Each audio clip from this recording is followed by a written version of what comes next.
Hi friends, ಎಲ್ಲರೂ ಹೇಗಿದ್ದೀರಾ? ಚೆನ್ನಾಗಿದ್ದೀರಾ ಅಂತ ಭಾವಿಸ್ತೀನಿ. ಆದ್ಯನಿಧಿ ಕ್ರಿಯೇಷನ್ಸ್ಗೆ ಸ್ವಾಗತ. ಇವತ್ತು ನಾನು ಮಾಡ್ತಾ ಇರೋ ರೆಸಿಪಿ ಬೆರಕೆ ಸೊಪ್ಪಿನ ಉಪ್ಸಾರು ಮತ್ತು ಪಲ್ಯ, ಉಪ್ಪು ಸಾಂಬಾರು, ಖಾರ ಮಾಡೋದು ಹೇಗೆ ಅಂತ ತಿಳಿಸ್ಕೊಡ್ತೀನಿ. ವಿಡಿಯೋನ ಎಲ್ಲೂ ಸ್ಕಿಪ್ ಮಾಡಿದೆ, ಪೂರ್ತಿ ವಿಡಿಯೋ ನೋಡಿ. ಆವಾಗ ಉಪ್ಪು ಸಾಂಬಾರು ಮತ್ತು ಪಲ್ಯ, ಖಾರ, ಉಪ್ಪು ಸಾಂಬಾರದು ಖಾರ ಮಾಡೋದು ಹೆಂಗೆ ಅಂತ ಡೀಟೇಲಾಗಿ ನೀವು ತಿಳ್ಕೊಬೋದು. ಬನ್ನಿ ಶುರು ಮಾಡೋಣ. ಬೆರಕೆ ಸೊಪ್ಪು ನಮ್ಮ ಮನೆಗೆ ಎಷ್ಟು ಬೇಕೋ ಅಷ್ಟು ತಗೊಂಡಿದ್ದೀವಿ. 1 ಕಪ್ ಆಗೋಷ್ಟು ಬೇಳೆ, 1 ಕಪ್ ಆಗೋಷ್ಟು ಹೆಸ್ರು ಕಾಳು, ಸ್ವಲ್ಪ ಆಯಿಲು, ಒಂದು 2-3 ಈರುಳ್ಳಿ ಒಗ್ಗರಣೆಗೆ, ಮೆಣಸಿನ್ಕಾಯಿ, ತೆಂಗಿನಕಾಯಿ ತುರಿ, ಸಾರು ಖಾರಕ್ಕೆ ಮೆಣಸು, ಜೀರಿಗೆ, ಬೆಳ್ಳುಳ್ಳಿ, ಸ್ವಲ್ಪ ಹುಣಸೆಹಣ್ಣು, ಕೊತ್ತಂಬರಿ ಸೊಪ್ಪು, 10-12 ಒಣಮೆಣಸಿನ್ಕಾಯಿ. ಹಳ್ಳಿ ಕಡೆ ಆದರೆ ಒಲೆಯಲ್ಲಿ ಸುಡ್ತಾರೆ. ನಾನಿಲ್ಲಿ ಬಾಣಲೆಯಲ್ಲಿ ಹಾಕ್ಕೊಂಡು ಹುರ್ಕೊಳ್ತಾ ಇದ್ದೀನಿ. ಅದು ಸ್ವಲ್ಪ ಹಸಿ ಇದೆಲ್ಲ ಹೋಗ್ಬೇಕು, ಆ ಥರ ಹುರ್ಕೊಬೇಕು. ಹಳ್ಳಿ ಕಡೆ ಆದರೆ ಒಲೆಯಲ್ಲಿ ಸುಟ್ಟು ಉಪ್ಸಾರು ಖಾರ ಮಾಡಿದ್ರೆ ಘಮ ಘಮ, ಕಲ್ಲಲ್ಲಿ ರುಬ್ಬಿ ಉಪ್ಸಾರು ಖಾರ ಮಾಡಿದ್ರೆ ಘಮ ಘಮ ಅಂತಿರುತ್ತೆ. ಇಲ್ಲಿ ನಾವು ಸಿಟೀಲಿ ಕಲ್ಲು ಇಲ್ಲ, ಒಲೆಯಲ್ಲಿ ಸುಡೋಕ್ಕೆ ಬೆಂಕಿನೂ ಇಲ್ಲ. ಅದಾಗಿ ನಾವು ಬಾಣಲೆಯಲ್ಲಿ ಹಾಕ್ಕೊಂಡು ಇದಕ್ಕೆ ಎಣ್ಣೆನೂ ಹಾಕ್ಕೊಂಡು ಫ್ರೈ ಮಾಡ್ಕೋಬೋದು. ಆ ಥರ ಇಲ್ಲಿ ನೋಡಿ ಆಗಿದೆ. ಇವಾಗ ಇದೊಂದು ತಣ್ಣಗಾಗಕ್ಕೆ ಬಿಡಬೇಕು. ಈ ಕಡೆ ಬೇಳೆ ಬೇಯಿಸೋದಕ್ಕೆ ನೀರು ಇಟ್ಕೊಳ್ತಾ ಇದ್ದೀನಿ. ಒಂದು 2 ಚೊಂಬಾಗಷ್ಟು ನೀರು ತಗೊಂಡ್ರೆ ಸಾಕು, ಬೇಳೆ ಸೊಪ್ಪೆಲ್ಲ ಬೇಯೋದಕ್ಕೆ. ನೀರು ಕಾಯೋವರೆಗೂ ಉಪ್ಸಾರು ಖಾರ ರೆಡಿ ಮಾಡ್ಕೊಳ್ಳೋಣ. ಹುಣಸೆಹಣ್ಣು, ಬೆಳ್ಳುಳ್ಳಿ ಮತ್ತು ಜೀರಿಗೆ, ಮೆಣಸು ಒಂದು ಅರ್ಧ ಸ್ಪೂನ್ ತಗೊಂಡ್ರೆ ಸಾಕು. ಮೆಣಸು ಸ್ವಲ್ಪ ಜಾಸ್ತಿ ಹಾಕೋಬೇಕು ಖಾರಕ್ಕೆ. ಉಪ್ಪು ಜಾಸ್ತಿ ಹಾಕ್ಕೋಬೇಕು. ಖಾರ ಹಾಳಾಗಲ್ಲ, ಒಂದು ವಾರನೂ ಈಚೆ ಇಟ್ಕೊಂಡ್ರೆ ಹಾಳಾಗಲ್ಲ ಬೇಗ. ಮೆಣಸಿನ್ಕಾಯಿನ ತೊಟ್ಟು ಬಿಡಿಸ್ಕೊಂಡು ಹಾಕ್ಕೊಂಡು ಡ್ರೈ ಆಗಿ ರುಬ್ಕೋಬೇಕು. ನೀರು ಹಾಕ್ದೇ ರುಬ್ಕೋಬೇಕು. ನೋಡಿ ಈ ಥರ ಡ್ರೈ ಆಗಿ ರುಬ್ಕೊಂಡು ಆಮೇಲೆ ಸ್ವಲ್ಪ ಕಾಯಿಸಿ ಆರಿರೋ ನೀರು ಹಾಕ್ಕೋಬೇಕು. ಈ ಥರ ಹಾಕ್ಕೊಂಡ್ರೆ ಖಾರ ಒಂದು ವಾರ ಇಟ್ಟರೂ ಈಚೆ ಕಡೆ ಏನೂ ಆಗೋಲ್ಲ, ತುಂಬ ಚೆನ್ನಾಗಿರುತ್ತೆ. ನಾವು ಫ್ರಿಜ್ಜಲ್ಲಿ ಇಟ್ಕೊಳ್ಳೋ ಅವಶ್ಯಕತೆಯೇ ಇಲ್ಲ. ನೋಡಿ ಈ ಥರ ಆಗಿದೆ. ಬೇಳೆ ಮತ್ತು ಯಾವುದೇ ಕಾಳು ತಂದರೂ ನಾವು ಅದಕ್ಕೆ ಪೌಡ್ರು ಮಿಕ್ಸ್ ಮಾಡಿರ್ತಾರೆ, ಹಾಳಾಗಬಾರ್ದು ಬೇಗ ಅಂತ. ಅದನ್ನು ನಾವು ತಂದ ಮೇಲೆ ಮನೆಗೆ ಅದನ್ನು ತೊಳೆದು ಉಪಯೋಗಿಸ್ಕೋಬೇಕು ಅಡುಗೆಗೆ. ನಾನು ತೊಳೆದು ಇಟ್ಕೊಂಡಿದ್ದೀನಿ ನೋಡಿ. ಇದನ್ನು ಚೆನ್ನಾಗಿ ನೀರು ಕುದೀತಿರಬೇಕು, ಹಾಕ್ಬೇಕು ಅದಕ್ಕೆ. ಈಗ ಕುದೀತಿರೋಂಥ ನೀರಿಗೆ ಸೇರಿಸ್ಕೊಳ್ಳೋಣ ತೊಳೆದಿಟ್ಟಿರುವಂಥ ಬೇಳೆನೂ ಮತ್ತು ಹೆಸ್ರು ಕಾಳನ್ನು. ನಾವು ಬೇಳೆ ಮತ್ತು ಹೆಸ್ರು ಕಾಳು ಬೇಯಿಸೋಕೆ ಹಾಕಿದಂಥ ಬೇಳೆ ಹೆಸ್ರು ಕಾಳು ಬೆಂದಿದೆ ನೋಡಿ. ಈ ರೀತಿ ಬೇಯಬೇಕು. 3/4% ಬೆಂದರೆ ಸಾಕು. ಮತ್ತು ಸೊಪ್ಪು ಹಾಕಿದಾಗ ಅದ್ರ ಜೊತೆ ಅದನ್ನು ಫುಲ್ಲಾಗಿ ಬೆಂದ್ಬಿಡುತ್ತೆ ನೋಡಿ. ಈ ಥರ ಇರಬೇಕು.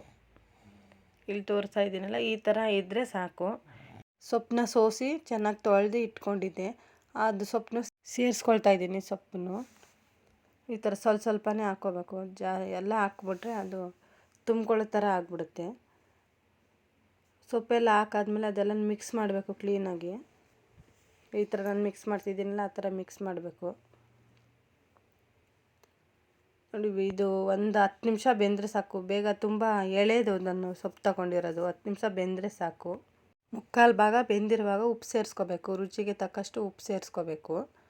ಆಮೇಲೆ ರುಬ್ಬಿಟ್ಕೊಂಡಿರೋಂಥ ಖಾರ ಹಾಕ್ಬಾರ್ದು. ಅದು ಖಾರದ್ದು ನೀರಿರುತ್ತಲ್ಲ, ಅದನ್ನು ತೊಳ್ಕೊಂಡು ಹಾಕ್ಕೊಳ್ತಾ ಇದ್ದೀನಿ. ಇವಾಗಲೇ ನಿಮ್ಗೆ ಎಷ್ಟು ಉಪ್ಪು ಸಾರಿಗೆ ನೀರು ಬೇಕೋ ಅಷ್ಟು ನೀವು ಇವಾಗಲೇ ನೀರು ಸೇರಿಸ್ಕೊಬಿಡ್ಬೇಕು.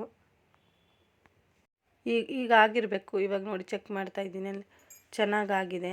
ಇವಾಗಲೇ ಉಪ್ಪು ಎಲ್ಲ ಚೆಕ್ ಮಾಡ್ಕೋಬೇಕು, ರುಚಿ ಸರಿಯಾಗಿದೆಯೇನೋ ಅಂತ ಚೆಕ್ ಮಾಡಿಕೊಂಡು ಬಸ್ಕೋಬೇಕು ನೋಡಿ. ಬಸ್ಕೋತಾ ಇದ್ದೀನಿ, ಬಸ್ಕೋಬೇಕು. ಇದು ತುಂಬ ರುಚಿಯಾಗಿರುತ್ತೆ. ಈ ಥರ ಸೊಪ್ಪು ಉಪ್ಪು ಸಾಂಬಾರು, ಸೊಪ್ಪು ಬಸ್ಸಾಂಬಾರು ವಾರಕ್ಕೊಂದ್ಸರಿ ಅಡುಗೆ ಮಾಡಿಕೊಂಡು ಊಟ ಮಾಡಿದ್ರೆ ತುಂಬ ರುಚಿಯಾಗಿರುತ್ತೆ, ಆರೋಗ್ಯವಾಗಿರುತ್ತೆ.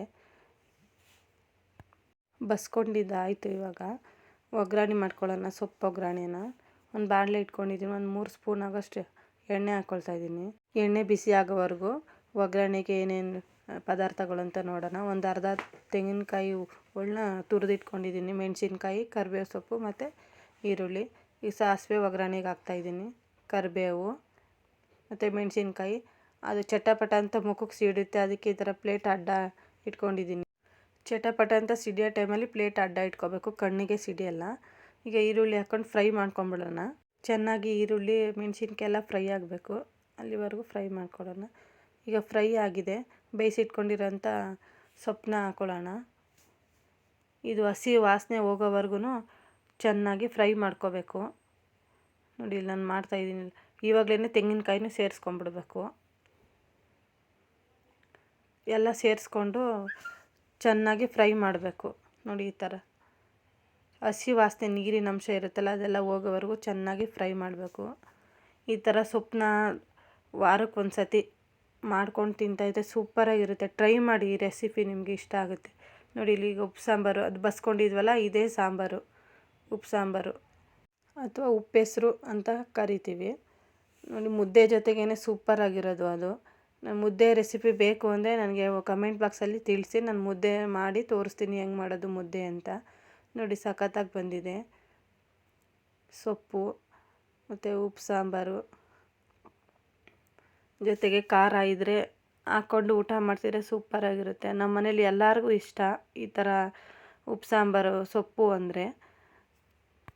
ಈ ವಿಡಿಯೋ ಯಾರು ಎಲ್ಲ ಹೊಸ್ದಾಗಿ ನೋಡ್ತಾ ಇದ್ದೀರೋ ನಮ್ಮ ಚಾನಲ್ಗೆ ಸಬ್ಸ್ಕ್ರೈಬ್ ಮಾಡ್ಕೊಳ್ಳಿ, ಲೈಕ್ ಮಾಡಿ, ಶೇರ್ ಮಾಡಿ, ಕಮೆಂಟ್ ಮಾಡಿ. ಈಗಾಗಲೇ ನಮ್ಮ ಚಾನಲ್ನ ಯಾರು ಸಬ್ಸ್ಕ್ರೈಬ್ ಮಾಡ್ಕೊಂಡು ನೋಡ್ತಾ ಇದ್ದೀರೋ ಅವ್ರಿಗೆಲ್ಲ ನನ್ನ ಧನ್ಯವಾದಗಳು. ಹೀಗೆ ನಮ್ಮ ಚಾನಲ್ಲಿ ಹೊಸ ಹೊಸ ರೀತಿಯಾದ ರೆಸಿಪಿಗಳು ಬರ್ತಾ ಇರುತ್ತೆ. ನಿಮ್ಗೆ ಯಾವ ಥರ ರೆಸಿಪಿ ಬೇಕು ಅನ್ನೋದನ್ನು ನಮ್ಮ ಚಾನಲ್ಗೆ ಕಮೆಂಟ್ ಮಾಡಿ. ಸಿಗೋಣ ಮತ್ತೊಂದು ಇಂಟ್ರೆಸ್ಟಿಂಗ್ ವಿಡಿಯೋದೊಂದಿಗೆ. Thank you for watching. Bye.